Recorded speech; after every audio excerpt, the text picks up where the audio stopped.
चलिए students, inventory क्या आता है? डन।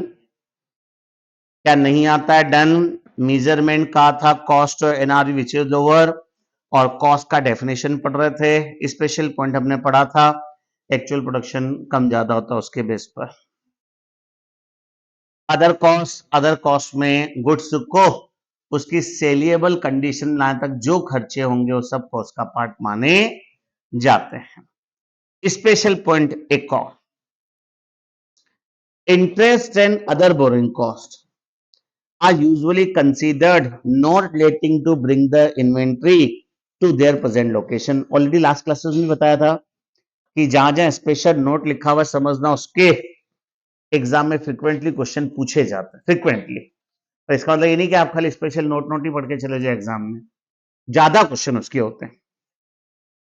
इंटरेस्ट और अदर बोरोइंग कॉस्ट को हम कॉस्ट का पार्ट नहीं मानेंगे। ओके, पर interest and other borrowing cost however are taken as a part of cost. लेकिन कब ले सकते हैं इसे? जब एसेट्स को रेडी होने में एक सब्सटेंशियल टाइम पीरियड लगता हो। सब्सटेंशियल टाइम पीरियड का मतलब जनरली 1 साल होता है। A16 में आएगा, इसका meaning accounting standard interpretation 1 A16 भी आएगा। बोरिंग कॉस्ट वो ये बोलता है कि इंटरेस्ट की कॉस्ट को और अदर बोरिंग कॉस्ट, अपने डिवेंचर इश्यू किए, डिवेंचर इश्यू करके पैसा आया, उस पैसे को अपने वर्किंग कैपिटल में यूज किया। वर्किंग कैपिटल मतलब वर्किंग कैपिटल एफएम सब समझते हैं, रॉ मटेरियल डब्ल्यूआईपी और फिनिश्ड में। तो उस कंडीशन में अगर वर्किंग कैपिटल में आपने यूज किया है तो उस कंडीशन में आप उसको इंटरेस्ट की कॉस्ट जो डिवेंचर पे दे रहे हो, चाहे बैंक के लोन पे दे रहे हो, आप उसको कभी भी एसेट्स की कॉस्ट या गुड्स की कॉस्ट का पार्ट नहीं मानोगे। A16 बताता है कि कब कब हम कैपिटलाइज करेंगे। वहां एक ही कंडीशन दे रखी कि जहां पर एसेट्स को रेडी होने में सब्सटेंशियल टाइम पीरियड लगता हो।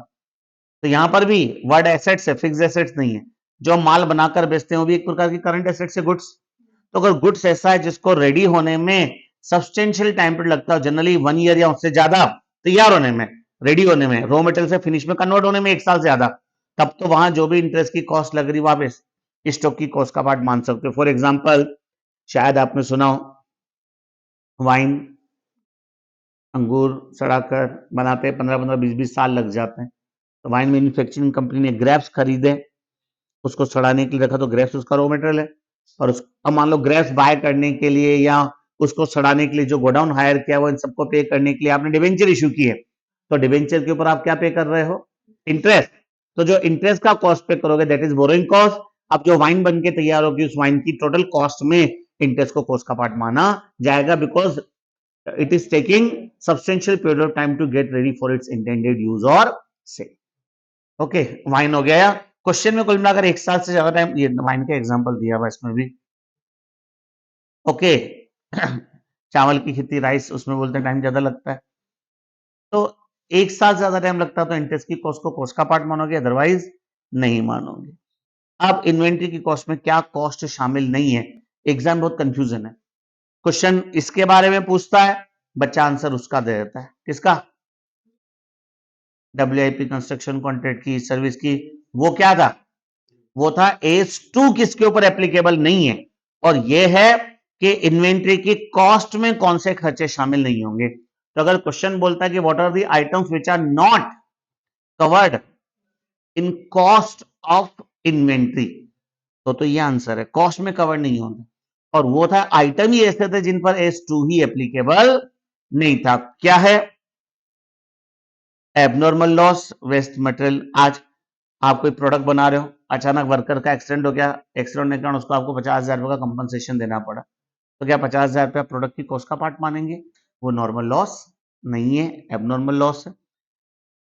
प्रोडक्शन चल रहा था, अचानक आग लग गई, 2 लाख का माल जल गया, तो क्या उस साल जो माल बना उसकी कॉस्ट में 2 लाख ऐड करेंगे? नहीं, एबनॉर्मल लॉस कॉस्ट का पार्ट नहीं मानेंगे। स्टोरेज कॉस्ट, स्टोरेज कॉस्ट को कॉस्ट का प्रोडक्शन पार्ट नहीं मानेंगे तब तक जब तक कि उसका कंपलसरी पार्ट ना हो। मतलब स्टोरेज कॉस्ट है ही उसका प्रोडक्शन का कंपलसरी पार्ट, तब तो मानना पड़ेगा। वाइन का ही एग्जांपल दिया, ग्रेप्स को सड़ाना है। अब ग्रेप नॉर्मली आप अगर आपका माल बनके तैयार हो जाता है, उसके बाद आप उसको शॉप पे रखते हो, शोरूम में रखते हो, ग्राहक आए खरीदे, तो शॉप में रखना है, शोरूम में रखना, तो शोरूम का जो रेंट लग रहा है वो कभी भी स्टॉक की कॉस्ट का पार्ट नहीं माना जाए। जैसे आपका माल 31 जनवरी में बनके तैयार हो गया, अब आपने उसको दुकान में सजा के रख दिया बिकने के लिए, 31 मार्च तक नहीं बिका, नहीं बिका मतलब क्लोजिंग स्टॉक है। अब आप उसकी वैल्यू निकालने में केवल गुड्स को उस पोजीशन में लाने तक, वहां तक गोडाउन में शॉप तक लाने तक का जो खर्चा उसे को ही कॉस्ट का पार्ट मानेंगे। आप सोचो कि 2 महीने मैंने उसको रखा है तो किराया जो लगा उसका भी कुछ पार्ट ऐड करूं, तो रेंट को, स्टोरेज कॉस्ट को कभी भी आप कॉस्ट का पार्ट नहीं मानेंगे। लेकिन वो प्रोडक्शन प्रोसेस का कंपल्सरी पार्ट है। फॉर एग्जांपल वाइन, ग्रेप्स को आपने सड़ाने के लिए गोडाउन में रखा 10 साल तक, गोडाउन का जो किराया लग रहा है वो उस वाइन की कॉस्ट का पार्ट माना जाएगा, बिकॉज वो प्रोडक्शन प्रोसेस का पार्ट है। तो शब्द ही क्या है, ऐसे खर्चे जो गुड्स को सेलिएबल position, ice cream ice cream ice cream liquid, दूध, पाउडर, ड्राई फ्रूट वगैरह इन चीजों को मिक्स किया जाता है, फिर उसको फ्रीजिंग करते हैं, जमाते हैं, और जम जाती है, उसके बाद भी फ्रीजर से निकालते नहीं है, दूसरे फ्रीजर में शिफ्ट कर देते हैं, लो टेम्परेचर है, पहले तो हाई का होता है, इसमें जल्दी से जम जाए, फिर एक जमी रहे। तो पहला वाला जो रेफ्रिजरेटर है जिसमें आइसक्रीम को जमाया जाता है, वो उसका खर्चा स्टॉक की कॉस्ट में ऐड होगा, बिकॉज प्रोडक्शन का पार्ट है। लेकिन एक बार आइसक्रीम बनके तैयार हो गई, अब आपने उस फ्रिज से निकालकर दूसरी जगह रखा जहां मकसद है कि बस मेल्ट ना हो, तो वो सेकंड वाली फ्रिज है, उससे उसकी वैल्यू एडिशन नहीं हो रहा है, गुड्स को उसकी सेलिबल कंडीशन में लाने के लिए नहीं किया है, उसमें रखने के लिए किया। लाने के लिए जो करते हैं उसी को वैल्यू एडिशन बोलते हैं, और वही कॉस्ट का पार्ट मानी जाएगी। नाउ एडमिनिस्ट्रेशन और सेलिंग के खर्चे कभी भी कॉस्ट का पार्ट नहीं माने जाएंगे। तो याद करो हमारी लास्ट क्लास, हमने कहा था प्रोडक्शन के खर्चे कॉस्ट का पार्ट माने जाते हैं। प्रोडक्शन के खर्चों को नॉर्मल कैपेसिटी के बेस पर लोकेशन करेंगे, और वहां भी हमने दो बातें देखी थी, अगर एक्चुअल प्रोडक्शन आपका कम हुआ है तो नॉर्मल कैपेसिटी पर, एक्चुअल प्रोडक्शन ज्यादा हुआ है, लास्ट क्लास से याद है ना। कॉस्ट फॉर्मूला, अब आपको कॉस्ट निकालनी है, कॉस्ट में खर्चे ऐड करेंगे, लेकिन बोलता है कि रॉ मटेरियल आपने अलग अलग रेट वाले खरीदे, एक बार खरीदा थोड़ा सस्ता है, अगली बार खरीदा, अब साल के आखिरी में जो स्टॉक बचा है वो कैसे पता चलेगा कि कौन सी रेट वाला बचा हुआ है। तो इसने कहा है कि कॉस्ट फॉर्मूला में मेनली जो आप फॉर्मूला यूज करेंगे वो सिर्फ दो हैं, यानी कि जो आप कॉस्टिंग में फीफो, लीफो, सिंपल, वेटेड दुनिया भर की माथापड़ी पढ़ते हो वो कहीं नहीं है। अकाउंट्स में केवल दो ही मेथड्स को अलाउ किया गया है, कौन कौन से, फीफो या वेटेड एवरेज। साल के आखिरी में आपके पास जो भी स्टॉक बचा हुआ है, आप उस स्टॉक पर आपको निकालना है कि इसको बनाने में रॉ मटेरियल कितना लगा, तो रॉ मटेरियल आप फीफो वाला लोगे, जो पहले आया था वो पहले गया, यानी कि जो बचा हुआ है वो लास्ट वाला। फिनिश गुड्स पहले वाला पहले गया, तो जो बचा हुआ है वो जो सबसे लास्ट में बना है वो वाला। या वेटेड एवरेज ले सकते हो, वेटेड एवरेज में साल भर की कॉस्ट को प्लस कर दो और उसमें नंबर ऑफ क्वांटिटी का डिवाइडेशन दे दो, फिर उसके बाद क्लोजिंग स्टॉक की क्वांटिटी से मल्टीप्लाई करो। क्लियर दोनों। कहीं पर भी लीफो और सिंपल एवरेज मेथड नहीं है। Other technique, standard cost method, other technique दोनों पढ़ा, उससे पहले नीचे स्पेशल नोट पढ़ेंगे। Company can use the standard cost method और रिटेल मेथड, ये दो मेथड अपन अभी पढ़ने वाले हैं।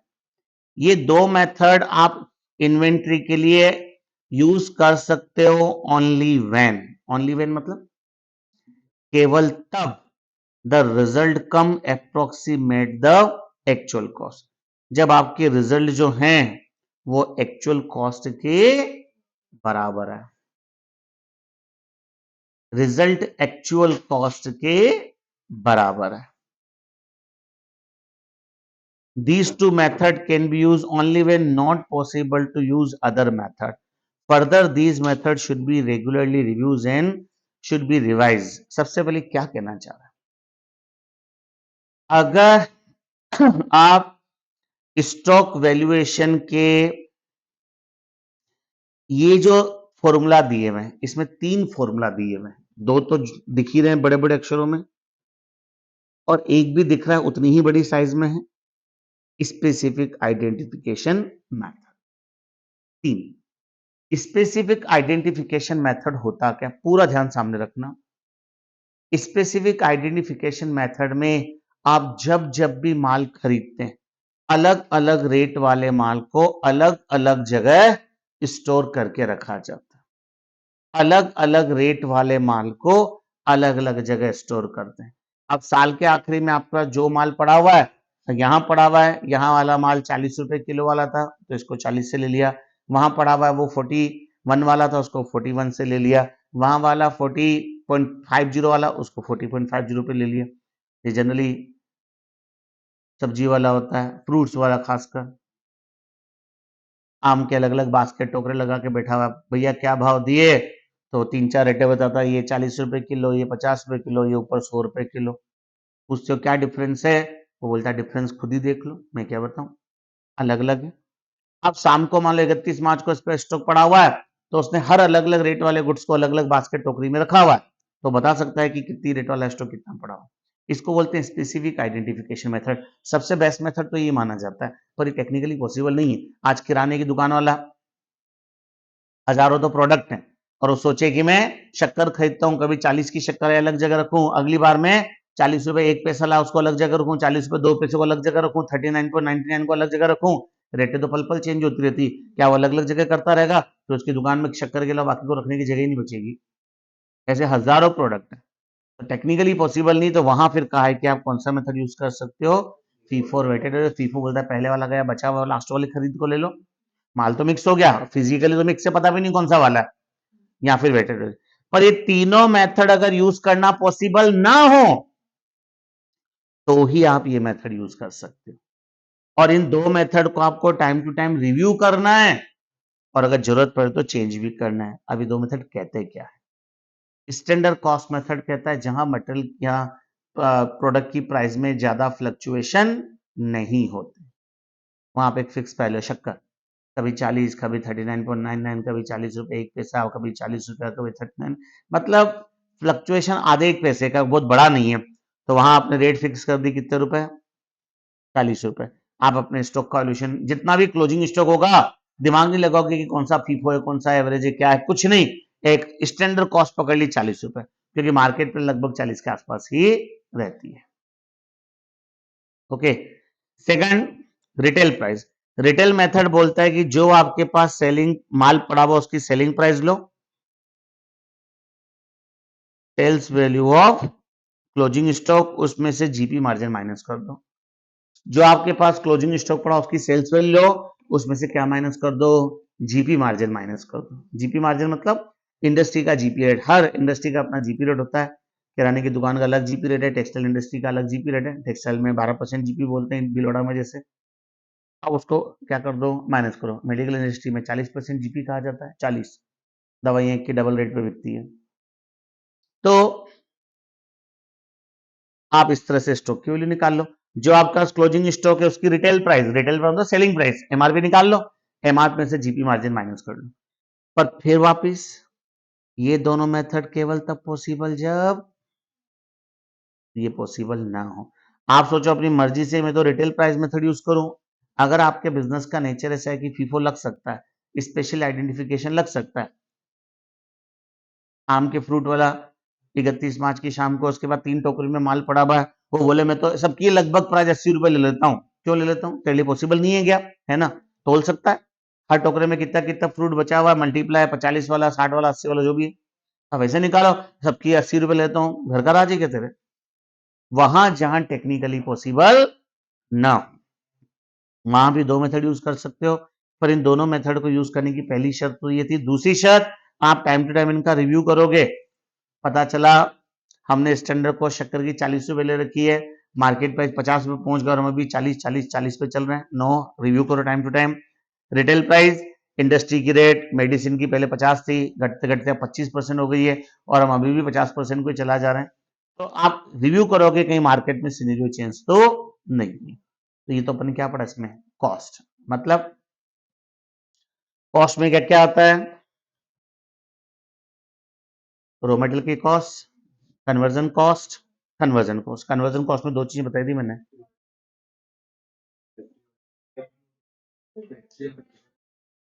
लेबर एंड प्रोडक्शन फैक्ट्री, दोनों आते हैं। लेबर के खर्चे और प्रोडक्शन के खर्चे, एडमिनिस्ट्रेशन और सेलिंग डिस्ट्रीब्यूशन कभी कॉस्ट का पार्ट नहीं माने जाएंगे। ओके। ये तो निकली कॉस्ट, फीफो लीफो जो पड़ा सब कॉस्ट था। कॉस्ट को कंपेयर किससे करेंगे, एनआरवी। एनआरवी का मतलब है जो हमारे पास क्लोजिंग स्टॉक पड़ा हुआ है, उसकी पहले तो एस्टिमेटेड सेलिंग प्राइस क्या है, जो हमारे पास क्लोजिंग स्टॉक पड़ा हुआ उसकी सेलिंग प्राइस क्या है, और उसको बेचने में अभी हमें कितना खर्चे करना बाकी है, सेलिंग प्राइस में से कितना खर्चा करना भी बाकी है वो माइनस करेंगे। तो ये आपका क्या आ जाएगा, एनआरवी। कॉस्ट को एनआरवी से कंपेयर करोगे, दोनों में से जो भी कम होगा उसी पे आप स्टॉक का वैल्यूएशन करें। Is it clear?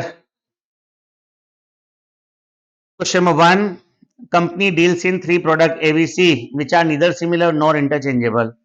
3 प्रोडक्ट हैं जो न तो सिमिलर है न इंटरचेंजेबल है। ए की कॉस्ट कितनी है 40 और एनआरवी कितनी है 28, किस पे लोगे, बी सी, तीनों को प्लस करो,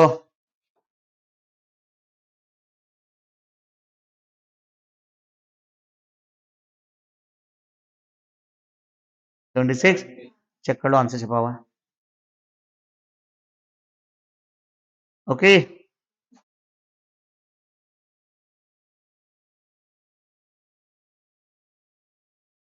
क्वेश्चन नंबर 2, एक्स लिमिटेड ने 40 लाख की कॉस्ट का गुड्स खरीदा, कितने का, 75% बिक गया, 40 का 75, तो बाकी बचा 10 लाख का। The company want to disclose closing stock at 10 lakh, the expected sales value is 11 lakh. 11 lakh की सेल्स वैल्यू है जिस पर 10% सेल्स पर कमीशन लगेगा। अगर हम 11 में बेचेंगे तो 10% कमीशन, 11 का 10%, तो ये सेल्स का खर्चा हो गया, यानी कि एनआरवी क्या हुई गुड्स की 9,90,000। समझ आ गया, 990 एनआरवी और कॉस्ट कितनी गुड्स की 10 लाख। कंपनी 10 पे दिखाना चाहती है, क्या सही है कि पाप है, पाप है, पाप है। तो अपना answer as per AS two inventory valuation stock is valued at cost whichever is lower. Then para लिख दोगे, in given case total goods purchase rupees जो भी था 40 lakh, out of which 75% sold, so 25% is still remaining. The cost of that goods would be 40 lakh का 25% equals to 10 lakh, but NRV is selling price less estimated expenses, 11 lakh minus 10% equal to 990, so it should be disclosed at 9 lakh 90,000. Is it clear? तीसरे की बात बाद में करेंगे, चौथा शायद हम कल कर चुके थे परसों।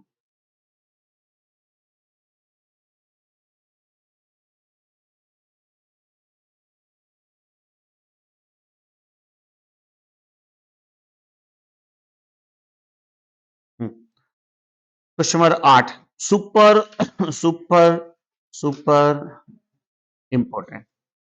अगले पेज में मत जाना, सॉल्यूशन पे सिर्फ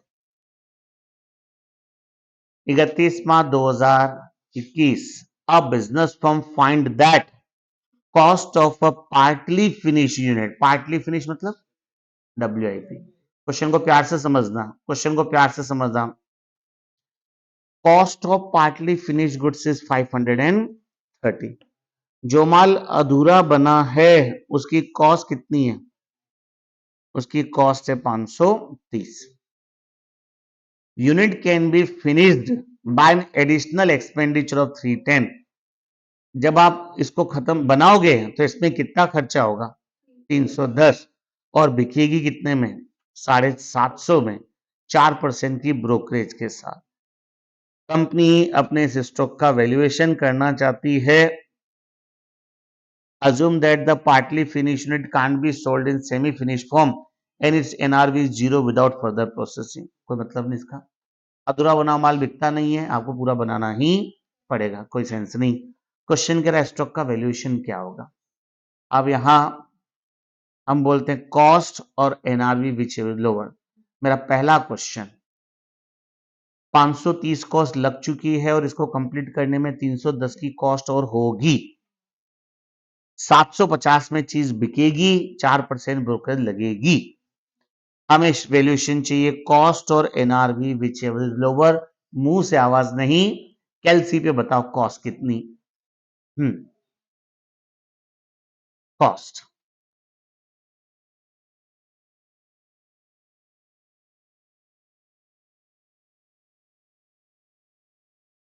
कॉस्ट और NRV which ever is lower. 3 answer आए हैं, तीनों अलग अलग हैं। एलसी पे ऐसे कैलसी, ऐसे कैलसी टाइप नहीं, सीधा दिखाओ ना, उल्टा क्यों दिखा रहे हो यार? आइयो,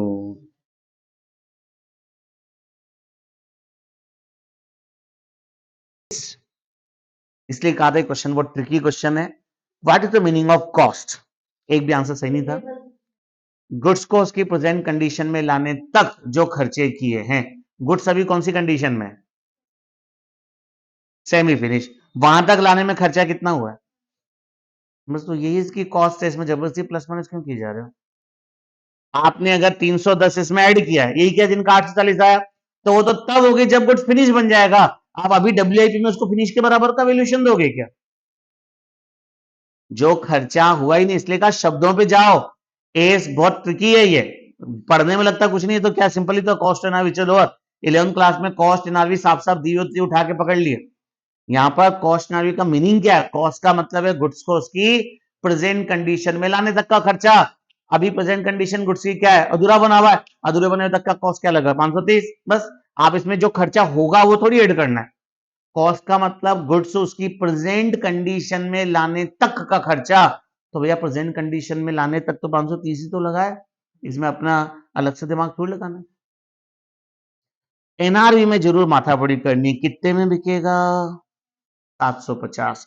लेकिन 750 में बेचने में 4% की तो ब्रोकरेज लग जाएगी। 750 का 4% शायद 30 रुपया,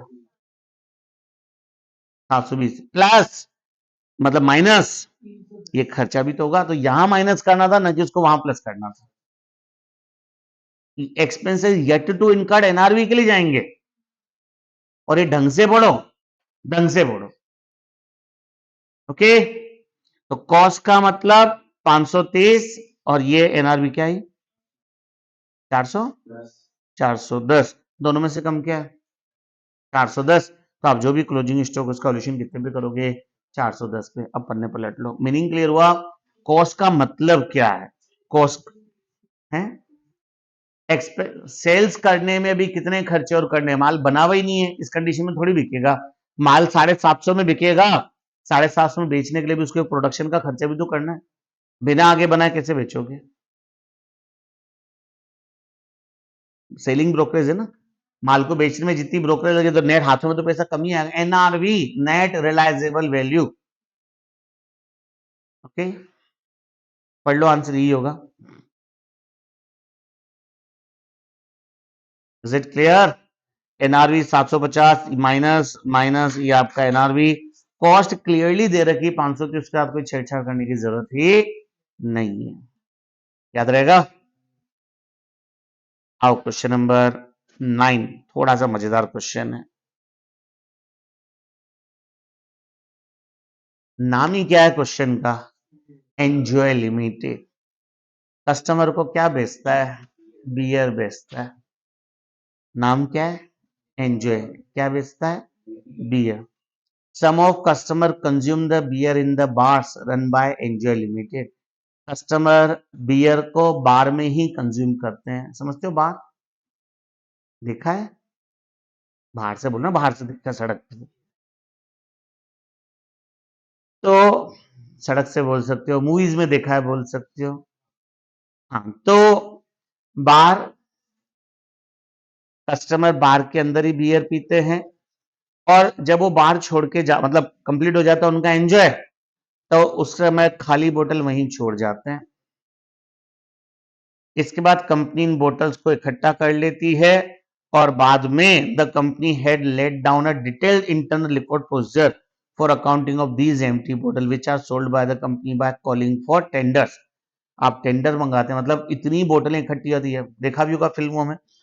आज अगर अपने जगह जगह पर निकलते हैं बड़े बड़े अक्षरों में देशी एवं अंग्रेजी शराब की दुकान या ठेका लिखा होता है, वहां तो क्या होता है, गवर्नमेंट का रूल है 8 बजे शटर डाउन हो जाना चाहिए, तो वहां पी नहीं सकते हैं, वहां से लोग बोतल ले लेके घर चले जाते हैं। लेकिन बार को तो लाइसेंस होता है कि आप यहाँ मजे से बिठा के पिलाओ। अब वहां पीने के बाद क्या इंसान, तो मैं तो बोलने में भी लड़खड़ाहट पड़ा रहा है, पता नहीं क्यों, तो हाँ, तो इंसान पीने के बाद क्या खाली बोतल घर लेके जाएगा, वाइफ को दूंगा वो इसको 11 रुपए में बेचेगी? नहीं, वो वहीं छोड़ जाता है। अब कंपनी के अगर रोजाना की 100 बोतल भी ऐसी निकलती है तो वो बोतलें इकट्ठी करता है, 1000, 2000, 5000 बोतलें इकट्ठी होती है तो टेंडर मंगवाता है। जो कबाड़ी वाले होते हैं, कबाड़ी वाले समझते हो ना, तो वो आते हैं, वो अपना टेंडर बताते हैं हमारा एक बोतल का इतना पैसा देंगे हम तो हमारे घर पे बाई चांस कभी ऐसी बोतल आ जाता है हम तोल के भाव में बेच देते हैं, पर वहाँ उसके भी नेगोशिएशन होते हैं, स्क्रैप स्क्रैप के करोड़ों रुपए मिलते हैं। कंपनी भैया क्या करती है, बोतल्स को टेंडर मंगवाकर बेचती है। Decide whether the inventory of empty बोतल is an assets of company. क्या साल के आखिरी में जो इन्वेंट्री बची हुई है वो उसकी एसेट्स है? क्या उसको आप एस टू के हिसाब से एसेट्स मानोगे कि कचरा मानोगे? वेदर इट इज इन्वेंट्री और यहाँ बहुत डेफिनेशन क्या देखी थी हमने इन्वेंट्री की, which is held for sale in the ordinary course of business.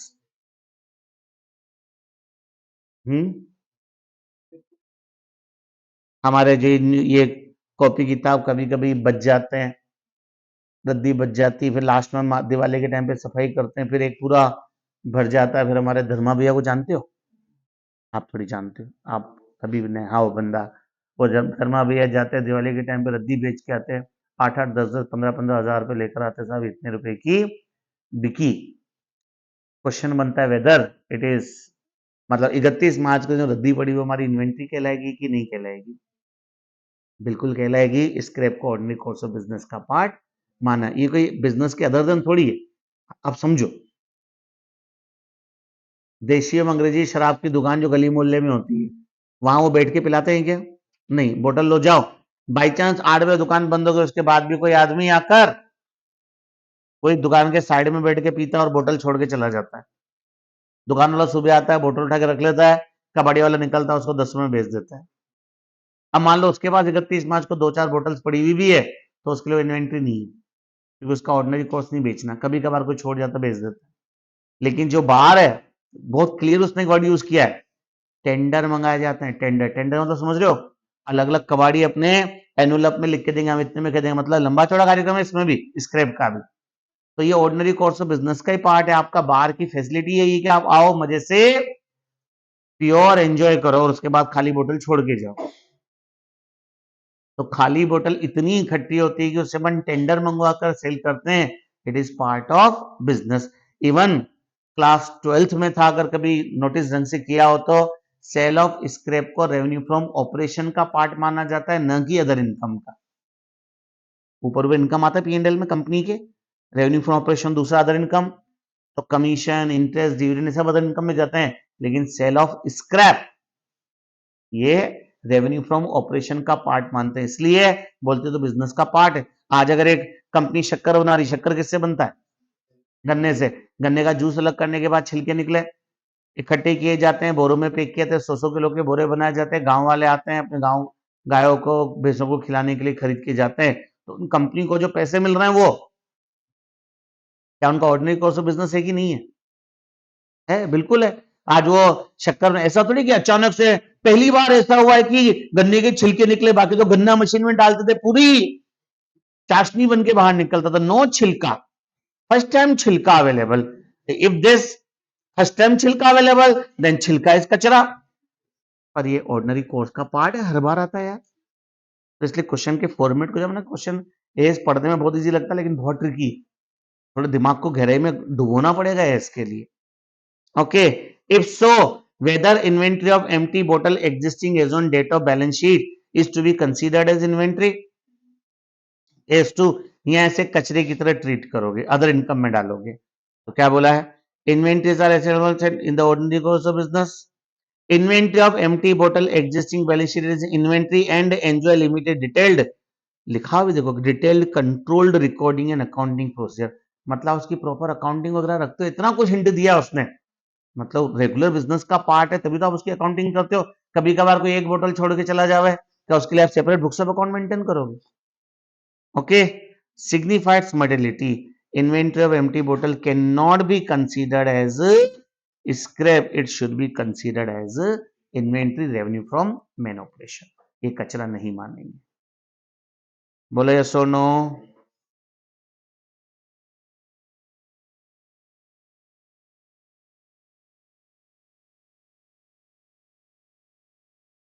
Please please please please please please please please please please please.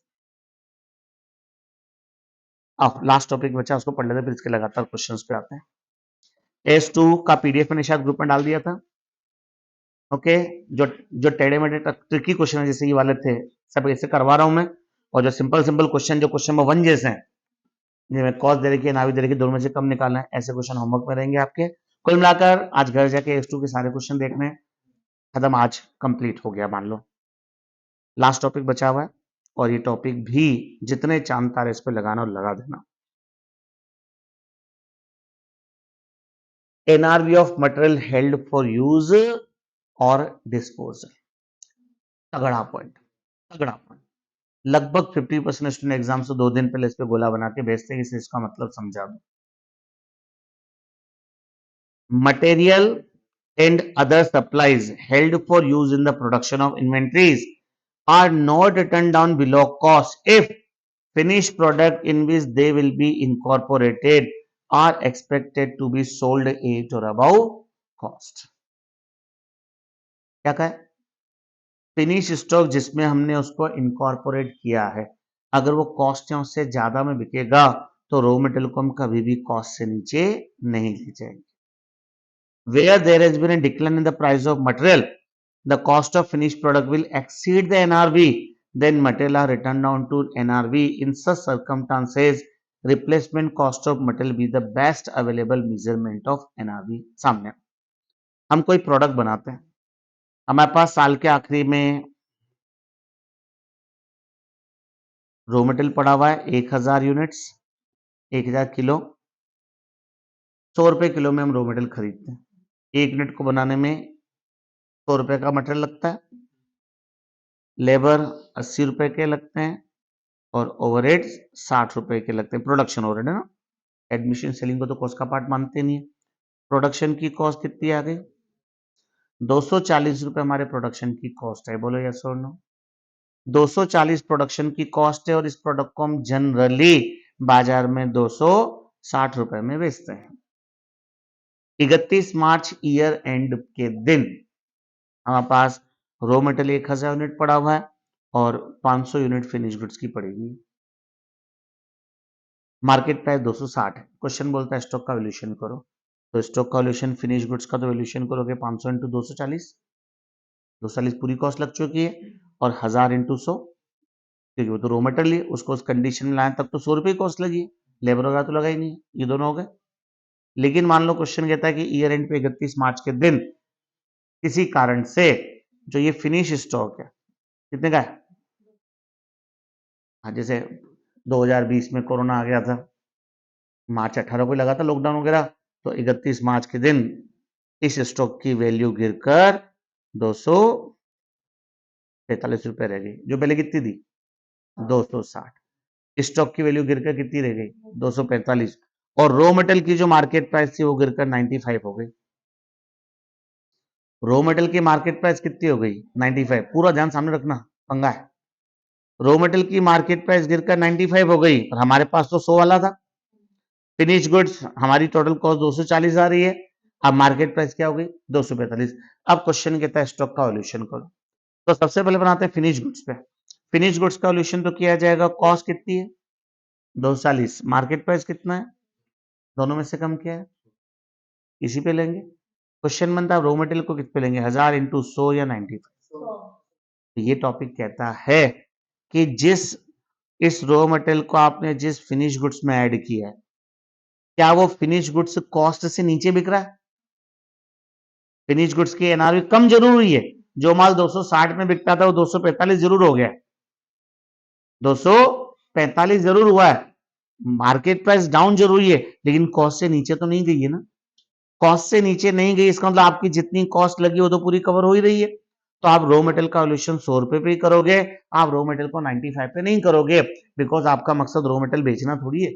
ठीक है, आपने महंगा खरीदा खरीदा, अब जब आप इस रॉ मटेरियल को फिनिश प्रोडक्ट में डालोगे तो आपकी कॉस्ट 240 आएगी और ये बिकेगा 245 में। बिक तो कॉस्ट से ऊपर ही रहा है, तो इसलिए रॉ मटेरियल को आपको 95 पे रिकॉर्ड करने की जरूरत नहीं है। पर मान लो अगर मार्केट प्राइस फिनिश गुड्स की ड्यू टू कोई भी रीजन 31 मार्च को 260 का माल जो बिक रहा था वो अचानक इसकी मार्केट प्राइस गिरकर 235 रुपए रह गई, 232 रुपए रह गई, 238 रुपए रह गई, 240 से नीचे हो गई, तो नेचुरल सी बात है फिनिश गुड्स का वैल्यूएशन तो किस पे करोगे, कॉस्ट और एनआरवी विच इज लोअर 235 पे। तो अब आप अगर कॉस्ट से नीचे फिनिश स्टॉक का वैल्यूएशन कर रहे हैं तो भैया ये रॉ मटेरियल भी कितने पे वैल्यूएशन करेंगे, ये कहना चाहिए। वापस मटेरियल अदर सप्लाईज को रिटर्न डाउन नहीं करेंगे अगर फिनिश प्रोडक्ट कॉस्ट से ऊपर बिक रहा है। 240 कॉस्ट है, 245 में बिक रहा है, प्राइस डाउन हुई है लेकिन अभी भी है तो कॉस्ट से ऊपर ही, तो आप रॉ मटेरियल को कॉस्ट पे लोगे। हावेवर जहां पर डिक्लाइन है मटेरियल की प्राइस में और फिनिश प्रोडक्ट की कॉस्ट भी एनआरवी से ज्यादा आ रही है, फिनिश प्रोडक्ट की कॉस्ट भी एनआरवी से ज्यादा आ रही है, यानी कि आप रॉ मटेरियल को फिनिश गुड्स को आप एनआरवी पे लेंगे तो रॉ मटेरियल को भी एनआरवी पे लेना जाएगा। एनआरवी का मतलब रिप्लेसमेंट कॉस्ट, रिप्लेसमेंट मतलब आज की डेट में रॉ मटेरियल खरीदे तो कितने रुपए का मिलेगा, क्योंकि अपन रॉ मटेरियल बेचने के लिए तो रखते नहीं कि उसकी एनआरवी निकालें। आज उसकी मार्केट प्राइस क्या है 95। ओके क्या, नाउ बैलेंस शीट के नीचे क्या क्या डिस्क्लोजर दोगे, आपने कौन सा कॉस्ट फॉर्मूला यूज किया, फीफो, वेटेड एवरेज या व्हाटएवर, एक तो ये आपको नोट्स में बताना है। मैंने पहले भी कहा डिस्क्लोजर रिक्वायरमेंट रट्टा मारने की जरूरत नहीं, जिसकी पढ़नी होगी मैं खुद आपको उसमें नोट करवाऊंगा।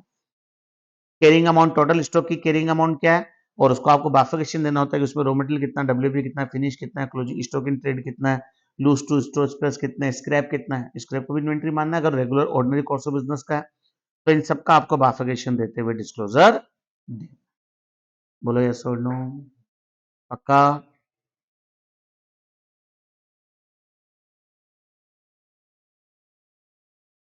हाँ, एस्टिमेटेड सेलिंग प्राइस माइनस खर्चे, उसके बाद ही तो क्वेश्चन कराया था 750 minus.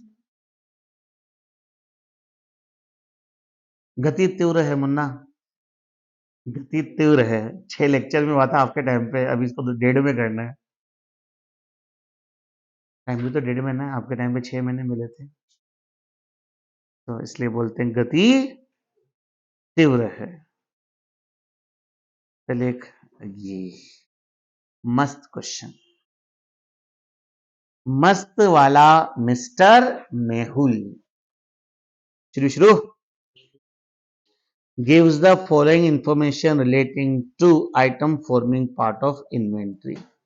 His factory produce product X using raw material A, मतलब X तो हो गया फिनिश प्रोडक्ट जिसको बनाने में रॉ मटेरियल कितना लगता है, A लगता है। अब 600 यूनिट रॉ मटेरियल की पड़ी हुई है, कितने यूनिट्स, जिसको 120 में खरीदा था, हालांकि लास्ट में उसकी प्राइस कितनी हो गई 90, पर इसको पढ़कर आप डिसाइड नहीं कर सकते कि 120 पे लेना है कि 90 पे लेना है। 500 यूनिट पार्टली फिनिश स्टॉक की है जिस पर आज तक 260 रुपए खर्च हो चुके हैं, ये यूनिट 60 रुपए खर्चा करके और सेलेबल हो जाएगी। 1500 यूनिट फिनिश प्रोडक्ट की है जिनकी टोटल कॉस्ट 320 है, एक्सपेक्टेड सेलिंग प्राइस कितनी है 300। सॉल्यूशन मत देखना, चलो सबसे पहले हम उल्टा ही चलते हैं, फिनिश स्टॉक पे आते हैं। यूनिट्स कितनी 1500, कॉस्ट कितनी है, एनआरवी कितनी है 300, ये इस पे दिखाओगे 1500 इंटू 300, तो कहीं ना कहीं फिनिश स्टॉक कॉस्ट से नीचे जा रहा है, तो रॉ मटेरियल भी कितने पे दिखाओगे 90 पे दिखाओगे। दोनों पॉइंट क्लियर, दोनों पॉइंट क्लियर। एनआरवी में, इसमें डब्ल्यूआईपी में जरूर वही माथा बड़ी जो अभी भी की, लेकिन अब क्लियर हो जानी चाहिए। अब तक की कॉस्ट कितनी लग चुकी है, कॉस्ट 260 की लगेगी, 60 और होगी, वो कॉस्ट में ऐड नहीं करनी है। कॉस्ट का मतलब है आज तक कितनी कॉस्ट हो चुकी है, तो आज तक तो 260 ही हुई है, ये 60 रुपए माइनस किया जाएगा 300 में से, 300 माइनस 60 240, सेल होगा 300 में, 60 रुपया खर्च करने के बाद एनआरवी कितनी हुई 240। तो कुल मिलाकर 90 रुपए, 240 रुपए, 300 रुपए, जो जो इनकी यूनिट से मल्टीप्लाई कर दो। 90 रुपए ये सब दे रखा है, cost NRV, cost NRV, cost NRV. Okay क्या प्रोविजन पे रह जाएगा तीनों का, प्रोविजन पे रह जाएगा कि कॉस्ट टू एनआरवी जो लोअर पे करते हैं, कॉस्ट का मतलब होता है गुड्स को उसकी पोजीशन में लाने की कॉस्ट वगैरह वगैरह एंड वगैरह। हो जाएगा। आठवां तो मैंने भी कर ही लिया था ना, नवा भी हो ही गया।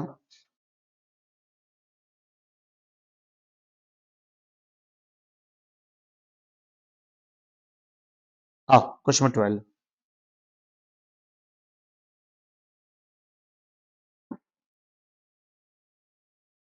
एक क्वेश्चन में 11 में कहा है कि इन्वेंट्री की कॉस्ट में डब्ल्यूआईपी ओवरड्राफ्ट के इंटरेस्ट को कॉस्ट का पार्ट माना है, क्या ये सही है कि गलत है? गलत है। Okay 12, Suraj store is a departmental store, कौन सा? Which sell goods on retail basis, जो माल कैसे बेचता है? Make say GP 20% on net sale, जिम्पी। Following figure for the year end available, opening stock 50,000, purchase 360, purchase return 10,000, freight inward 10,000, gross sale 4.5, sales return 11,250 और carries outward 5,000। आपको inventory closing stock निकालना है, जीपी रेट दे रखा है, दो रास्ते हैं, या तो ट्रेडिंग अकाउंट बना के जीपी निकाल लो क्लोजिंग स्टॉक, या opening plus purchase minus COGS वाला कॉन्सेप्ट कोई भी कर रखा हो। अच्छा कौन सा मेथड है? अपने 5 मेथड पढ़ा, फीफो पढ़ा, वेटेड एवरेज पढ़ा, रिटेल प्राइस पढ़ा, दिस इज रिटेल मेथड। इसमें आप सेल्स माइनस जीपी को कंसीडर करते हुए सीओजीएस निकालते हो। चलो ओपनिंग स्टॉक कितना है? 50। परचेज कितना है? तो opening plus purchase minus purchase टन कर दो, ये हो गया। डायरेक्ट एक्सपेंसेस 10,000, ठीक है, ये हो गया। और कैरीज आउट का डायरेक्ट खर्चा नहीं है, नहीं आएगा, सेलिंग एंड डिस्ट्रीब्यूशन का कॉस्ट है। देन सेल्स 4.5 में से 11,250 माइनस करना, 4,38,750, 4,38,750 का जवाब कितना परसेंट प्रॉफिट मार्जिन का है? 20% ऑन सेल्स ही का है, तो सीधा उसका 80% निकाल लो। 4,38,750 का सीधा 80% निकाल लो। सॉल्यूशन को मत देखो, मैं जो बोल रहा हूँ वो करो। देखो ओपनिंग स्टॉक कितना है, परचेज कितनी net 350, 360 minus 10, freight inward direct खर्चा, ये हो गया टोटल 4,10,000 माइनस कर दें सीओजीएस, 4.5 माइनस 11,250, 4.5 लाख की सेल से 11,250 सेल्स रिटर्न नेट सेल्स आ गई। नेट सेल्स का 20% जीपी मार्जिन है, सेल्स का 20 है, तो सीधा 80% निकालो, कॉस्ट आ गई क्या आई 351। तो ये क्या, हाँ ये आपका क्लोजिंग स्टॉक आ गया। Is it clear? इसने वो ट्रेडिंग पैटर्न पे किया है, टी फॉर्मेट बना के, कि जो डेबिट डेबिट में आने वाले उनको इधर ले लिया, क्रेडिट वालों को माइनस कर दिया, ताकि क्लोजिंग स्टॉक आ सके। जैसा चाहे कर सकते, चॉइस अपनी है। चलो आगे, ये टेढ़ा क्वेश्चन, क्वेश्चन नंबर 13, टेढ़ा question.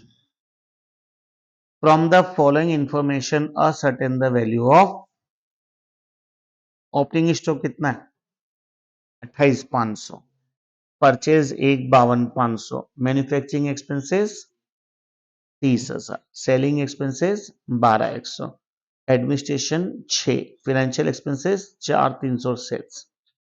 At the time of valuing stock, a sum of rupees 3,500 was written off on a particular item which was originally purchased for 10,000। क्या कहा? 3,500 राइट ऑफ की एक पर्टिकुलर आइटम पे, जिसको कितने में खरीदा था 10,000 में, मतलब 2011 का पिछले साल का क्लोजिंग, यानी कि इस बार का ओपनिंग हो गया। इस बार के ओपनिंग स्टॉक में कह रहा है कि 28,500 में से 10,000 का स्टॉक ऐसा था जिस पर 3,500 हमने राइट ऑफ किए थे, तो 10 में से 3.5 राइट ऑफ किए तो 6.5, 6.5 का स्टॉक कुछ डैमेज था, गंदा था, खराब था, कुछ भी को, जिसको ड्यूरिंग देयर कितने में बेच दिया? 9,000 में। इस ट्रांजेक्शन को छोड़कर बाकी का जीपी मार्जिन 20% ऑन सेल्स है। पूरा ध्यान सामने, आपको क्लोजिंग स्टॉक निकालना है। क्या कह रहा है सुनना। एक ओपनिंग स्टॉक में ऐसा स्टॉक था जिसको ओरिजिनली 10,000 में खरीदा था, ड्यूरिंग द वो कितने में बिका? 9 में। इस एक ट्रांजेक्शन को छोड़कर, इस एक ट्रांजेक्शन को छोड़कर बाकी सब पे 20% जीपी कमाया। जो मैं कर रहा हूं वो करना। सबसे पहले अपना ओपनिंग स्टॉक कितना है? 28,500। सुनना प्यार से, सॉल्यूशन मत देखना, 28,500 है ना। अब इस 28,500 में वो गंदा वाला स्टॉक कितने पर है? 6.5 का। यानी कि बाकी का सही वाला क्या हुआ? 3 टुकड़े हो गए। 6.5 को हटा दो, इसकी बात बाद में करेंगे। Normal stock 22 plus purchase normally मानेंगे पूरी की पूरी। मैन्युफैक्चरिंग एक्सपेंस से डायरेक्ट खर्चे ही है 30। सेलिंग खर्चे कभी कॉस्ट का पार्ट नहीं आते हैं, एडमिनिस्ट्रेशन कॉस्ट का पार्ट नहीं आते हैं, फाइनेंशियल कॉस्ट का पार्ट नहीं आते हैं। अब सेल, टोटल सेल्स कितनी है? इसमें गंदा वाला आ रहा है क्या? 9,000 गंदा वाला आ रहा है, तो नॉर्मल सेल क्या हुई? 240। अब सुनना, 240 नॉर्मल सेल हुई, 240 का 80% निकालो।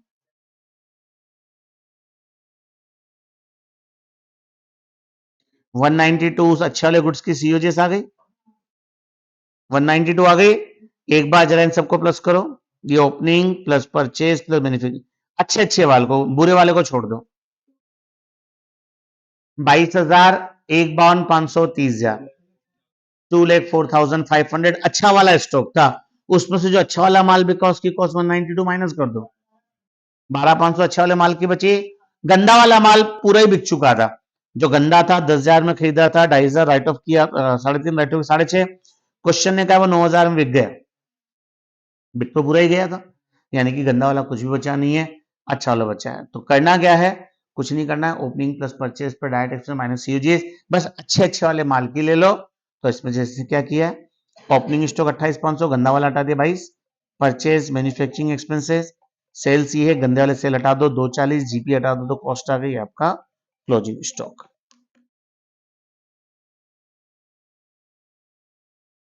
Question number 14। क्वेश्चन क्लियर तो हो रहा है ना? ट्रैक है थोड़ा फास्ट, पर ऑप्शन नहीं है हमारे पास कोई। नहीं समझ में आया क्वेश्चन तो आप रोकना है ना। जेड लिमिटेड ने 13,000 किलो केमिकल 90 की रेट से ऑर्डर किया, परचेज प्राइस में 5 रुपए की एक्साइज ड्यूटी शामिल है, जिसका पूरा सैनवेट क्रेडिट मिल जाएगा, यानी कि कॉस्ट क्या हो गई? 85। रिफंडेबल टैक्स कॉस्ट का पार्ट नहीं माने जाते। फर्दर स्टेट वेट 2.5 रुपए पर किलो लगेगा परचेज प्राइस पर, वेरी गुड। फ्रेट इनवार्ड 30,000 है। नॉर्मल रास्ते में लॉस 4% होगा, किसका? क्वांटिटी का या वैल्यू का? क्वांटिटी का। 13,000 किलो का 4% खत्म हो जाएगा। कंपनी को वास्तव में 12,400 किलो मिला, रुको, 13,000 किलो माइनस 4% करना, 12,400, 12,480 का स्टॉक मिलना चाहिए, लेकिन मिला 12,400 ही है। इसमें 80 क्या हो गया? एबनॉर्मल। और हम कभी भी एबनॉर्मल को कॉस्ट का पार्ट नहीं मानेंगे। इसका क्या यूज सुनना, 10,000 किलो कंज्यूम्ड हो गया। इसके अलावा कंपनी को कैश डिस्काउंट मिला, कैश डिस्काउंट 1 रुपया पर kilo. Container was not reusable, इसलिए 500 रुपए के भाव में उनको बेच भी दिया। एडमिनिस्ट्रेशन के खर्चे to bring the chemicals were 10,000 थे। क्या कहा? Administration expenses incurred to bring the chemical were 10,000। Compute the value of inventory and allocate material cost. पूरा ध्यान सामने। सबसे पहले परचेज प्राइस की बात करें, कितने रुपए था? 90 रुपए था, और 90 रुपए प्राइस था। 1 रुपया क्या है? डिस्काउंट, ये हुआ। जीएसटी की इनपुट 5 रुपया रिफंड हो जाएगी, माइनस कर दो नेट कॉस्ट। भाड़ा जो लगा ये, अलोकेटेड एडमिनिस्ट्रेशन एक्सपेंसेस, कॉस्टिंग में शायद आपको याद हो, पढ़ा हो आपने कॉस्ट शीट, जो नया वाला मॉडर्न अप्रोच, 2 अप्रोच पढ़ाई होगी। इसमें एक नया कॉन्सेप्ट आया कि एडमिनिस्ट्रेशन के खर्चे के 2 टुकड़े किए गए। ऐसे एडमिनिस्ट्रेशन खर्चे जो रिलेटेड टू प्रोडक्शन है, और ऐसे एडमिनिस्ट्रेशन जो ऑर्डिनरी से बिजनेस के एडमिनिस्ट्रेशन, तो जो रिलेटेड टू प्रोडक्शन है उसे अब कॉस्ट का पार्ट माना जाता है। तो क्वेश्चन लिखा भी इस क्वेश्चन में, administrative expenses incurred to bring the chemical, chemical को लाने, मतलब लाने के ही खर्चे हैं, तो लाने के खर्चे एक डायरेक्ट खर्चे ही माने जाएंगे। 10,000 टोटल कॉस्ट हो गई 1132। बस रुक जाओ, इसके बाद यहां तक तो ओके। अब इसमें भी लोचा क्या है, 10,000 टोटल क्वांटिटी जो थी 13,000 में से मिली 12,480, 12,400 मिली, 480 का एबनॉर्मल लॉस हुआ। अब अगर हम 11,32,000 में 12,400 का डिवाइडेशन देंगे तो हमारी कॉस्ट पर यूनिट क्या हो जाएगी, ज्यादा आएगी। सेम कॉस्टिंग के प्रोसेस कॉस्टिंग का कॉन्सेप्ट अगर थोड़ा बहुत याद हो, प्रोसेस कॉस्टिंग में भी हम सिर्फ नॉर्मल लॉस को माइनस करके ही डिवाइड करते हैं। हम 12,400 का डिवाइडेशन न देकर, सोचो अगर आप 12,400 की क्वांटिटी का डिवाइडेशन दोगे, निकालना 1132 डिवाइड बाय 12,400, 91 पॉइंट, तो हमारी कॉस्ट बढ़ जाएगी। किस कारण बढ़ रही है, कॉस्ट तो क्यों हुई है, डिवाइडेशन कम हुआ। किसके कारण डिवाइडेशन कम हुआ, एबनॉर्मल लॉस। तो उसने यही कहा था एबनॉर्मल लॉस कभी कॉस्ट का पार्ट नहीं बनना चाहिए। तो आपका हमेशा डिवाइडेशन नॉर्मल लॉस के बाद को ही दिया जाता है। अब क्वेश्चन बनता है स्टॉक का वैल्यूएशन कैसे करेंगे। अब सुनना, डिवाइडेशन सर 12,480 का दे दिया तो कॉस्ट आ गई 90,705। अब सुनो, इस 12,480 में से वास्तव में तो, कौन सा क्वेश्चन था, वास्तव में तो 80 है ही नहीं, वास्तव में तो 80 है ही नहीं, बचा 12,400। 12,400 में से बिक कितना गया, 10,000, और 2,400 क्लोजिंग स्टॉक है। तो ये जो हमारी 90.705 आई है, इसको जब हम, ये टोटल 12,480 की वैल्यू 11,32,000 में आपने इसका डिवाइडेशन देखिए 90.750 निकाला। तो अब 12,480 का जब आप अलोकेशन करेंगे 80 इंटू 90.705, वो तो जाएगा पी एंड एल में लॉस, वो एबनॉर्मल लॉस की वैल्यू हुई। 10,000 इंटू 90.705, ये एक तरह से हो गया आपका COGS, cost of goods sold, और ये क्लोजिंग स्टॉक आपका 2,400 इंटू 90.70। इज इट क्लियर, 90.705 ये आपका क्लोजिंग स्टॉक। मतलब मेन जो मुद्दा है वो ये नहीं है, मेन मुद्दा है ये कि कॉस्ट पर यूनिट निकालने के लिए हम डिवाइडेशन किसका दें, हम डिवाइडेशन 4% माइनस करके आफ्टर नॉर्मल लॉस जो बचेगा उसका डिवाइडेशन देंगे, न कि एक्चुअल प्रोडक्शन का। Is it clear, normal capacity, normal production capacity क्या थी 12,480, एक्चुअल प्रोडक्शन कम भी हुआ है तो भी 12,480 का डिवाइडेशन जाएगा। Is it clear,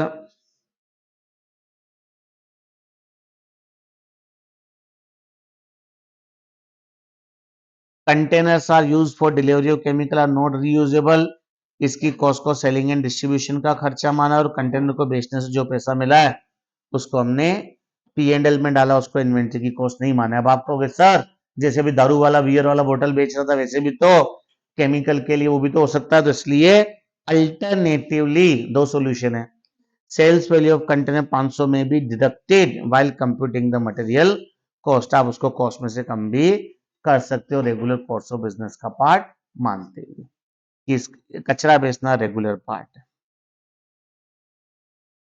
A company had 5,000, हो गया क्लियर। तो ये क्वेश्चन केवल कॉन्सेप्ट क्या था, एबनॉर्मल लॉस की क्वांटिटी को हटा दोगे, आप नॉर्मल लॉस को ही माइनस करते हुए बाकी पर यूनिट निकालोगे।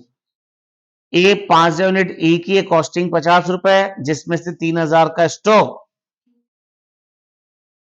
आउट ऑफ दिस स्टॉक 3,000 को 45 के भाव में सप्लाई करना है। 3,000 के स्टॉक को तो किस पे सप्लाई करना है, 45 पे। आपको बताना स्टॉक का वैल्यूएशन कैसे किया जाए, जनरल सेलिंग प्राइस 49 और 52, कुछ नहीं, सिंपल सा क्वेश्चन। कुल स्टॉक कितना है ये कॉस्ट तो 50 है, लेकिन 3 को हमें 45 में सप्लाई करना ही करना, तो उसकी तो एनआरवी क्या हो गई 45, लेकिन बाकी बचे में उसने 2 बार कहा 49 और 52, तो कॉस्ट 50 एनआरवी 49 कम क्या हुआ 49। दूसरी कंडीशन में 52 बोला है तो 50 सोल्यूशन करेंगे। Is it clear? ये जो एक क्वेश्चन अपन ने भी किया था, सेम वही क्वेश्चन, क्वेश्चन नंबर 2 किया था, इसमें कॉस्ट अभी दोनों दे रखी थी, उसका जुड़वा भाई question number 17 cost which lower concept पे। क्वेश्चन नंबर 18 देखते हैं क्या कह रहा है। यूएसए कितने का रॉ मटेरियल खरीदा है 400 per kilo. Company does not sell the raw material but use in production finish goods in which raw material is produced sold below cost. Oh no, क्या बोल दिया? जिस फिनिश गुड्स में हम रॉ मटेरियल को डालेंगे वो कॉस्ट से नीचे चला गया। फिनिश गुड्स कॉस्ट से नीचे चला गया, तो अब साल के आखिर में रॉ मटेरियल का वैल्यूएशन किस पे होगा? एनआरवी को बेचते तो है नहीं, रिप्लेसमेंट कॉस्ट। शब्द क्या है? However replacement cost raw material की 300 है, बताना क्या करना है। तो कितने पे लेंगे 10,000 इंटू 300 30 लाख। फिर आ जाएगा वही वाला जो अपन ने कहा, as per AS two inventory valuation generally stock is valued at cost which is lower, but in case of raw material if its replacement cost and NRV is lower than cost but the expected sales value of finished goods is higher than cost price, then raw material is valued at its original cost. But when the NRV of finished product is less than its cost, in that situation raw material is also valued at NRV and its replacement cost is the best estimation for NRV. Okay मतलब finish goods जिसमें हम raw material डालेंगे, finish goods जिसमें हम raw material डालेंगे, अगर उस finish goods की एनआरवी ही कॉस्ट से नीचे हो गई तो रॉ मटेरियल को भी आपको एनआरवी पे लेना पड़ेगा। अब रॉ मटेरियल की एनआरवी तो होगी नहीं क्योंकि हम उसको बेचते तो है नहीं, तो रॉ मटेरियल को किस पे लेंगे? रिप्लेसमेंट कॉस्ट पे। बोलो यस और नो। चलो आगे 19 क्वेश्चन सेम। ईयर एंड पे अगर रिप्लेसमेंट कॉस्ट ये हो, सॉरी, रॉ मटेरियल इन्वेंट्री 100 रुपए का मटेरियल परचेज है, ईयर एंड पे प्राइस डाउन होकर 75 हो गई। It is possible to convert the material into finished product at conversion cost of 125। 125 रुपए खर्च करके आप उसे फिनिश में कन्वर्ट करोगे, 100 रुपए का मटेरियल 125 खर्च करोगे, टोटल कॉस्ट क्या बैठेगी? 225 बैठेगी। अगर वो 175 में बिके तो रॉ मटेरियल कितने पे आएगा? 225 में बिके तो कितने पे आएगा? तो अगर फिनिश प्रोडक्ट 225 में बिकेगा, 225 ही कॉस्ट आ रही है, तब तुम रॉ मटेरियल को 100 पे दिखा देंगे। लेकिन अगर फिनिश प्रोडक्ट ही 175 में बिकेगा, तब तो रॉ मटेरियल को कितने पे दिखाना चाहिए? 75। ओके क्या?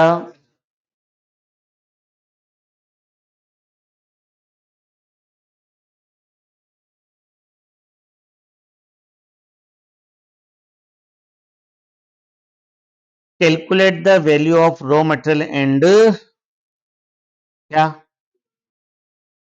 Closing stock based on following. Closing stock कितना है? रॉ मटेरियल एक्स का 500 और फिनिश गुड्स वाई का 1200। एक्स रॉ मटेरियल है, फिनिश गुड्स वाई है। Cost price including GST 200। CENVAT input is receivable, तो 200 माइनस 10 190। 190 फ्रेट इनवर्ड जुड़ेगा कॉस्ट में। अनलोडिंग, अनलोडिंग उतारने के खर्चे जुड़ेंगे क्या? क्या गुड्स को उसकी यूजेबल पोजीशन बनाने के लिए जरूरी है। तो 190 200 220 220 कॉस्ट हो गई, लेकिन साल के आखिर रिप्लेसमेंट कॉस्ट कितनी है? 150 है। देखते हैं क्या होता है। मटेरियल कंज्यूम्ड वही 220 मटेरियल आ गया कॉस्ट वाला, 60 और 40 टोटल कॉस्ट कितनी बैठी? 340। फिक्स ओवरहेड, अच्छा अभी तो ओवरहेड भी बाकी है। फिक्स ओवरहेड 2 लाख है, नॉर्मल कैपेसिटी 20,000 है, तो 2 लाख डिवाइड 20,000 10। 340 कॉस्ट ये, 320 कॉस्ट ये और 10 ये, 330 हो गई। सहमत? ये पूछना चाह रहा है कि भैया क्लोजिंग स्टॉक की वैल्यू क्या होगी अगर स्टॉक की एनआरवी 400 हो। मजा आ गया। कॉस्ट कितनी? 330 330 की एनआरवी 400 है, ज्यादा है, तो आप फिनिश स्टॉक को तो 330 पे दिखाओगे और रॉ मटेरियल को 220 पे। 150 से कोई मतलब नहीं है।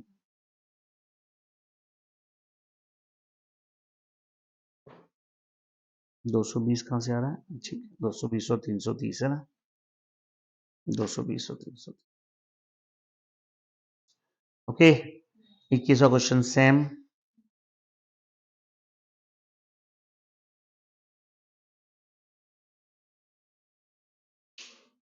आइए क्वेश्चन 22 पे।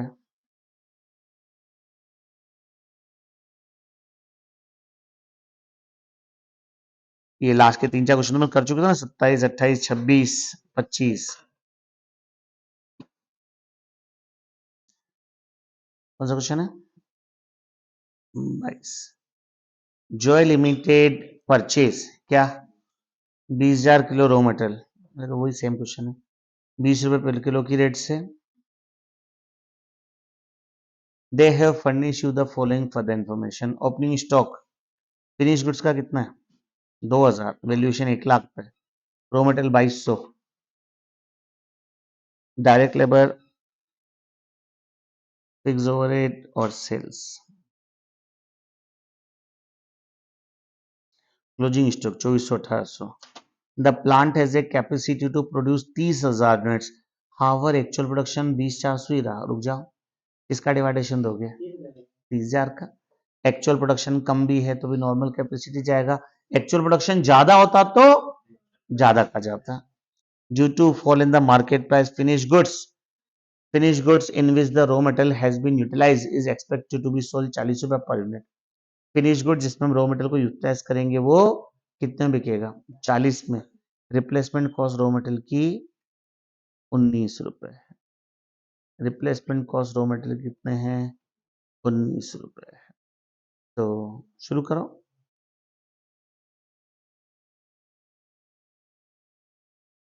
You are ascertain value of closing inventory. पहले करंट डे की प्रोडक्शन कॉस्ट निकालनी पड़ेगी ना। उठाओ, मटेरियल की कॉस्ट कितनी करंट ईयर की? ओपनिंग स्टॉक पहले तो लो, रॉ मटेरियल का 44,000, ओपनिंग 44 है ना, प्लस परचेज कितना के ऊपर ऊपर देखो 20,000 into 20, 20,000 into 20, 40 lakh, 40 lakh, 4 lakh, 44,000 plus 4 lakh minus closing stock 1,800 into 20 करो, 3,600, 3,60,000 माइनस करो 1,800 इंटू 20, 36,000 आएगा ना, 36,000 ही आएगा। अरे चलो, क्वांट कितना आया?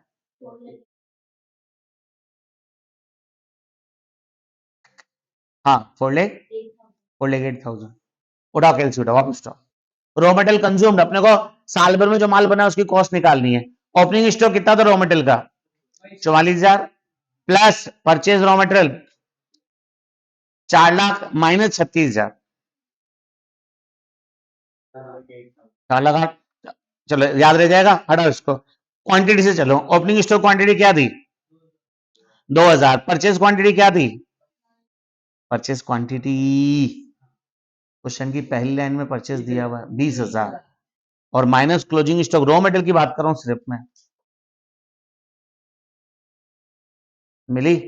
Opening plus purchase minus closing equal to consumption, और जो कंजप्शन होता है उसी को तो कॉस्ट का पार्ट लेते हैं। कॉस्टिंग नाम की कोई चीज पड़ी है ना अपने थोड़ी सी तो। कितनी क्वांटिटी कंज्यूम्ड है? कितनी आई? 20,200। एक की रेट 20 रुपए, मल्टीप्लाई करो। 20,400 आ रही है आपकी, 20,200 कैसे आ रही है? अच्छा, ओपनिंग स्टॉक रॉ मटेरियल का 2,200 अपने 2,000 ले लिया, फिनिश गुड्स दिया 2,000, ओपनिंग 2,200 है। 2,200 प्लस 20,000 माइनस 1,800, ये रॉ मटेरियल कंज्यूम्ड आ गया। ये आप डायरेक्ट लेबर की कॉस्ट आ गई। प्रोडक्शन के खर्चे कितने? खर्चे प्रोडक्शन के खर्चे 3 लाख है, और नॉर्मल कैपेसिटी कितनी है? 30,000। तो आपकी उसके हिसाब से 20,400 क्वांटिटी की प्रोडक्शन का आ गया। ठीक है, ये आपकी कॉस्ट ऑफ प्रोडक्शन 20,400 यूनिट की, तो पर यूनिट की प्रोडक्शन कॉस्ट क्या है 45, जबकि एनआरवी कितनी दे रखी है 40, दोनों में से कम क्या है 40, तो आप फिनिश स्टॉक की क्वांटिटी का वैल्यूएशन तो करोगे 40 पे। अब जब फिनिश स्टॉक 45 से नीचे 40 पे जा रहा है तो भैया रॉ मटेरियल को भी अब आप 20 पे नहीं कर पाओगे, उसकी रिप्लेसमेंट प्राइस जो भी कितनी दे रखी है 19 पे करो। समझ आ गया? कॉस्ट तो एनआरवी, पहले तो जो माल साल भर में बनाया उसकी कॉस्ट का वैल्यूएशन करो, साल भर में जो माल बनाया उसकी कॉस्ट का वैल्यूएशन, तो साल भर में कितनी क्वांटिटी रॉ मटेरियल की कंज्यूम्ड हुई क्वेश्चन ने दे ही रखा है। इसके अलावा आप फिनिश भी उठा सकते हो, उठाओ फिनिश, फिनिश स्टॉक बेचा कितना है 20,000 है quantity, plus closing finish stock कितना है 20 बेच दी प्लस 2,400, 22,400, 22,400 में से ओपनिंग कितनी पड़ी हुई थी 2,000, यानी कि ड्यूरिंग देर आपने 20,400 बनाई। ठीक है, तो रॉ मटेरियल की कॉस्ट डायरेक्ट लेबर की कॉस्ट देर किससे ज्यादा, फिनिश प्रोडक्शन की कॉस्ट अपन डिवाइड बाय 30,000 करते हुए करेंगे, ये आपकी प्रोडक्शन कॉस्ट आ गई, पर यूनिट की कॉस्ट 45, बाकी आप समझदार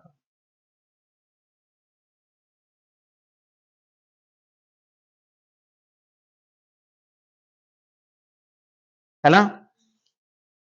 23, 23, the closing inventory at a cost of XYZ amounting 956,700, closing stock कितना है 956,750, 350 shirts which had a cost 380 each, normally sold 750 each, are included in this amount of 956, इसमें 350 shirts क्या है शामिल है। owing to defect in manufacture they were all sold after balance sheet date at 50% of normal price, उनको किस भाव में बेचा 50% में बेचा।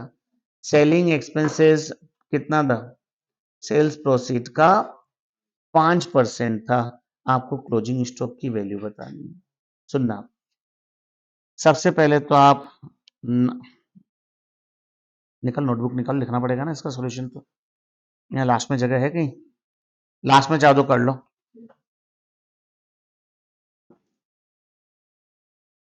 इससे पहले वाले क्वेश्चन ये दिए थे मैंने 28 और 27 गब्बे करने के लिए, इनका क्या स्टेटस है, इनके आंसर भी नोट कराए थे, आंसर भी नोट कराए थे ना, लास्ट का सबसे लास्ट क्वेश्चन आंसर नोट कराए थे, बिल्कुल 100% शोरूम है। नोट नहीं किया आंसर, किसने भी नहीं किए, 100% आंसर नोट कराया मैंने, कहा था घर पे करने के लिए, नहीं कहा था, वीडियो रिकॉर्डेड है अभी, बता दूंगा सबको, क्या बोला बताता हूँ, सुनाता हूँ पूरा वापस लाइव टेलीकास्ट। एक बार 23 कंप्लीट करते हैं।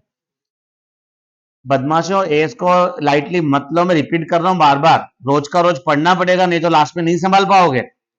जिस दिन एस खत्म होगा उस दिन दिमाग में ये रहेगा कि हमें कुछ नहीं आता है। इसका सॉल्यूशन अभी का भी आपको घर जाके आधा पौन घंटा 1 घंटा एस के लिए रोज का रोज निकालना जरूरी है, और अपने हाथ से हर क्वेश्चन की क्या खास बातें साइड में लिख लो, नहीं तो लास्ट टाइम पे नहीं संभाल पाओगे, बहुत क्लियरली कह रहा हूं। 956,700 का क्लोजिंग स्टॉक है, सुनना कितना है, इसमें से ये शर्ट्स का स्टॉक हटाओ, 350 शर्ट है जिसको 380 पे दिखा रखा है।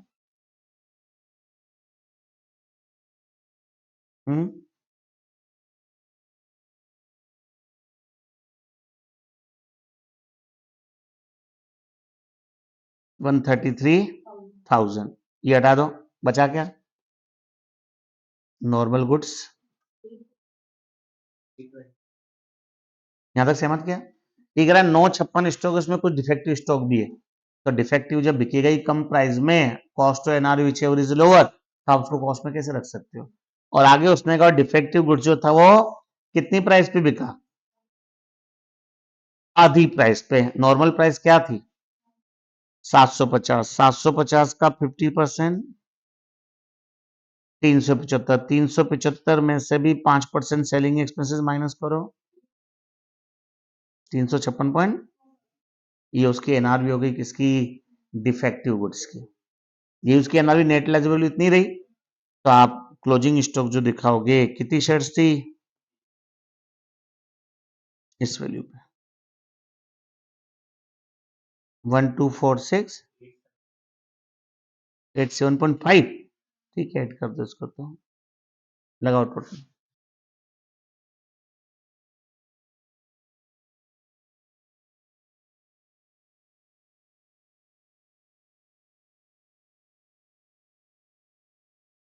ये आपकी करेक्ट इन्वेंट्री की वैल्यूशन। क्वेश्चन क्लियर किया? ये कह रहा है स्टॉक में कुछ स्टॉक डिफेक्टिव आ रहा है। टोटल स्टॉक 956,700 का है, जिसमें 350 शर्ट्स है 380 वाली, जिसको 750 में नॉर्मली बेचते हैं, पर इसमें कुछ डिफेक्ट आ गया है, तो आप डिफेक्टिव गुड्स को उसकी cost to NR which lower पे दिखाओगे। तो एक बार 956 में से डिफेक्टिव को हटा दो 130, एक 350 इंटू 380, तो नॉर्मल गुड्स तो 8,700 हो गया, ठीक है। अब जो डिफेक्टिव गुड्स है, कितने शर्ट्स हैं डिफेक्टिव के,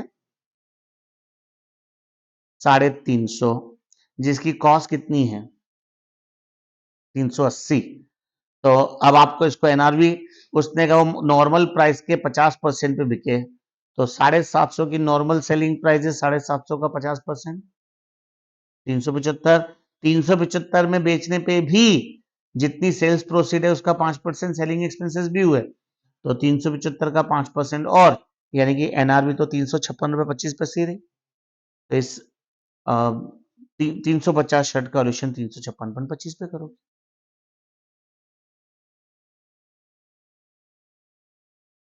ओके क्या? ओके क्या? चलो आगे, लास्ट क्वेश्चन। सब आंसर कैलसी पे आएंगे इसके।